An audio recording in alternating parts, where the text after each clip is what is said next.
okuzalayo ukuthi hey ngathi kuyonakala uzwa ukuthi nalo muntu beni kanjani makuthi mhlawumbe mina ngazwana uzoyitshela ukuthi ngoba vele ungamfuni so ngeke lolo ukuthi uhambe kuyena umtshele kanjalo ngcono utshele umunye umuntu ongakubo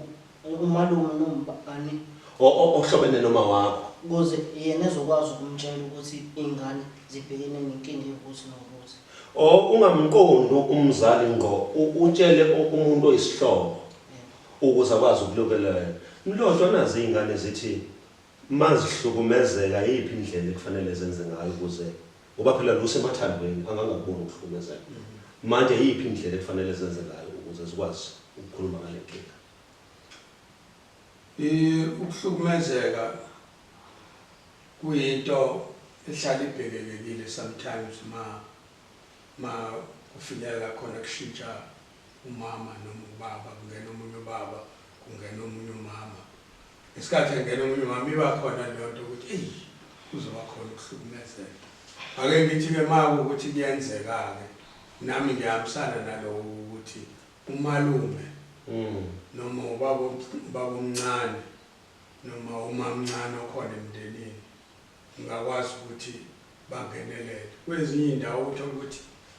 ikhaya libuswa kakhulu inkolo umpriest noma umfundisi noma umelusi walelo bandla angakwazi naye ukulekelela ukwehlisa isimo yebo kulowo mzali okuthiwa uyahlukumezeka ungaba stepfather noma stepmother ngeke kuzwakale kahle kuyena uma sebona ngena abantu bangaphandle kodwa ingasizakala ingane ehlukumezeka bantu baseNingizimu Afrika nje sithi inkunzi sematholeni la sakha khona isizwe kuyavela ke ukuthi izingane mangabe sezisenengcindezi kufanele zikwazi ukuphumela ecaleni ziyozama ukuthola usizo ngoba kungenzeka sigcine zifele kuona lowo mgodi sithi nje ningayindawo siyabuya bantu baseNingizimu Afrika sesibuyile nje sikhuluma ngesihloko esithanda ukuthi sibe nakho lokho ngoba phela sibuza ukuthi kungani ningakwazi ukwamukela stepfather no stepmother uma ngabe omama sebehambile nike nakhuluma ngokuthi inhloso yakhe aniyazi umuntu mhlawumbe uzothatha imali yale ekhaya kodwa ke ngibuze nje umbuzo othe phecelezi okupho kungcono mangabe kuumama othola stepfather noma kubaba othola stepmother ngikushisa ukuthi phela umuzi kusuke mhlambe kowabazali bobabili okupho kungcono ukuletha umuntu la phela umuntu akabo stepfather lo stepfather la ekhaya okupho kungcono akukho ngcono okay lokho ngikushisa ukuthi since ku stepfather and singamthembi thina siyaba nakho lokho ukuthi okay noma stepfather noma stepmother mekufika stepmother noma stepfather afika zoshaya imithetho naloko ukuthi hayibo ushaya imithetho emzini kababa noma ushaya imithetho emzini kamama so akukho ngcono lapho ngoba phela kusawumuzi kamama kusawumuzi kababa so akukho kungcono nangu ke stepmother noma stepfather engene ekamerweni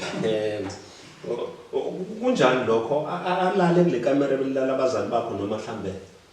yipi indlela impumelelo ucabanga ukuthi kufanele kwenzeke ngayo ake ngiqale ngithi izinto ezikanjalo sikwazi ukuyigwema okay into engeke nje vele ukwazi ukuyinqanda but mhlambe into engenzeka into kanjalo yena uStefan kuyomela ukuthi amthathe umama baye umuzi lo kwabakhe okay at least bawushiye nani umuzi wababa hayi ukuthi uma sehamba uhamba nokuphela phela okay mhlambe ke kufika ugogo azomhlala nani la muzi